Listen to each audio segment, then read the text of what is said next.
1000 orang, 1000 otak, 1000 rasa, 1000 pikiran, dan 1000 tindakan. Tiap orang ini berbeda-beda. Itu dulu yang kita harus pahami. Bahkan, sedekat apapun kita dengan orang tersebut, kita tidak pernah tahu isi hatinya itu seperti apa.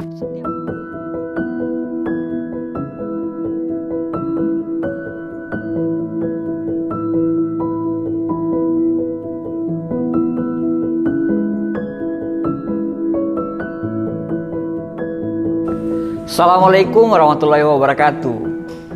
Bahagianya manusia itu bukan terletak dari apa yang dia dapatkan, tapi kita bisa bahagia karena kita sendiri yang menginginkan bahagia itu datang.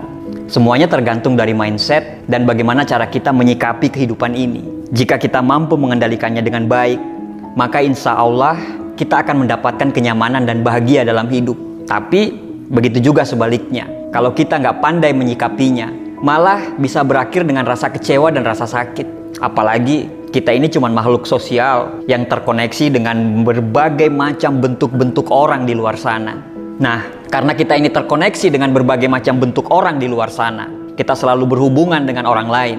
Jadi, memang ada beberapa hal yang kita harus jaga supaya kebahagiaan dalam diri kita selalu utuh. Karena kita tidak bisa mengendalikan orang lain sesuai dengan apa yang kita mau loh. Tapi kita sendirilah yang menjaga diri agar terhindar dari rasa kecewa yang berlebihan demi kehidupan yang lebih baik. Sebaiknya kamu jangan pernah berharap lebih tentang 5 hal ini kepada orang lain. Yang pertama, orang bisa tahu isi kepalamu. 1000 orang, 1000 otak, 1000 rasa, 1000 pikiran, dan 1000 tindakan. Tiap orang ini berbeda-beda. Itu dulu yang kita harus pahami. Bahkan, sedekat apapun kita dengan orang tersebut, kita tidak pernah tahu isi hatinya itu seperti apa. Setiap orang punya cara pandang yang berbeda-beda, apalagi dalam melihat sebuah kehidupan. Dan tidak semua orang bisa merasakan apa yang kita rasakan. Tidak semua orang merasakan getaran emosi yang ada dalam diri kita setiap saat. Jadi, jangan terlalu berharap jika orang lain dapat selalu memahami dan mengerti apa yang kamu rasakan. Bahkan, orang tua, pacar, sahabat sekalipun belum tentu bisa menyelami bagaimana cara kita berpikir dan melihat kehidupan. Yang bisa melihat itu adalah diri kita sendiri. Kalau kita ingin mereka tahu, ya kita harus ngomong, jangan diam saja.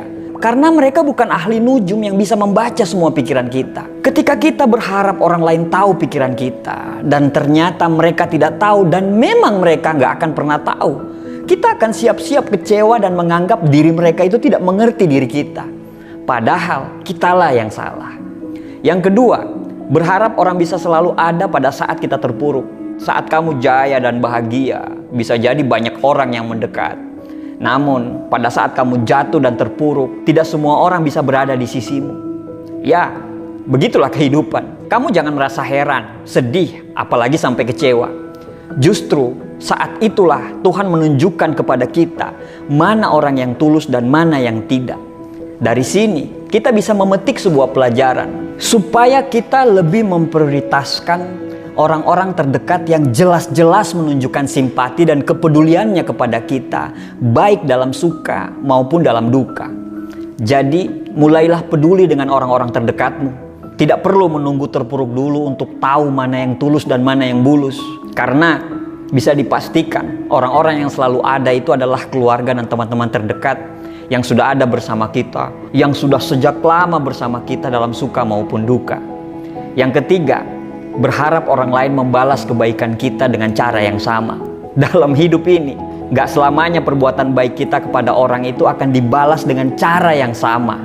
Jika kamu terlalu berharap orang lain membalasmu dengan cara yang sama, nantinya kamu akan mendapatkan kekecewaan yang sangat berat. Karena apa? Karena ekspektasimu itu gagal terpenuhi. Misalnya nih, kamu meminjamkan uang kepada mereka pada saat mereka lagi terpuruk. Dan pada saat kamu terpuruk, kamu berharap mereka juga bisa meminjamkan uang kepada kamu. Ya bisa enggak loh. Tapi jangan terlalu banyak berharap di situ. Intinya, kita melakukan perbuatan baik itu dengan niat tulus mengharapkan ridho Allah. Agar kita selalu ikhlas setiap kali membantu, meringankan beban orang lain. Sebaliknya, jangan berharap jika kebaikanmu itu akan dibalas orang lain. Nantinya, kamu hanya akan mendapatkan rasa sakit hati dan kecewa jika semuanya itu tidak terpenuhi. Yang keempat, berharap orang lain akan menjaga segala rahasia hidupmu dengan aman. Yang perlu kamu tahu, ketika kamu memiliki orang-orang terdekat, pastikan dia orang yang tepat dan terpercaya. Kamu harus benar-benar mengenali semua karakter orang-orang terdekatmu, agar nanti kamu tidak salah dalam memilih teman dalam bergaul. Sebab jika kamu salah menilai orang, apalagi sudah mempercayakan rahasia hidupmu kepada mereka, nantinya kamu akan shock sendiri ketika tahu bahwa orang terdekatmu itu adalah bukan orang yang amanah dalam memegang rahasia hidup yang sudah kamu percayakan kepada mereka. Maka dari itu, pintar-pintarlah mencari sosok teman untuk kamu ajak untuk berbagi cerita. Kamu perlu tahu bahwa nggak semua cerita hidupmu itu harus kamu bagikan kepada orang lain. Kadang-kadang, ada hal di mana kamu harus menutup rapat cerita masa lalu kamu sendiri, apalagi mengenai masa lalu yang sensitif. Yang kelima, berharap semua orang terdekatmu bisa selalu dijadikan tempat untuk bergantung.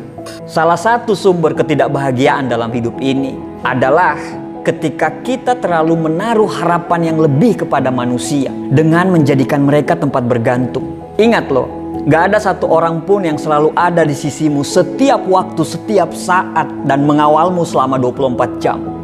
Bagaimanapun, kamulah yang harus bertanggung jawab pada dirimu sendiri. Ketika kamu terlalu bergantung pada orang lain, kamu hanya akan menjadi orang yang pasif dan selalu diliputi rasa cemas. Karena kamu selalu menunggu dan mengandalkan orang lain dibanding dengan diri sendiri. Akhirnya, kamu malah akan sering mengalami rasa sakit dan kesulitan di berbagai macam hal. Jadi, sebaiknya jangan pernah harap 5 hal di atas ini kepada orang lain agar kamu bisa mendapatkan hidup yang lebih nyaman. Demikian, terima kasih. Semoga bermanfaat. Assalamualaikum warahmatullahi wabarakatuh.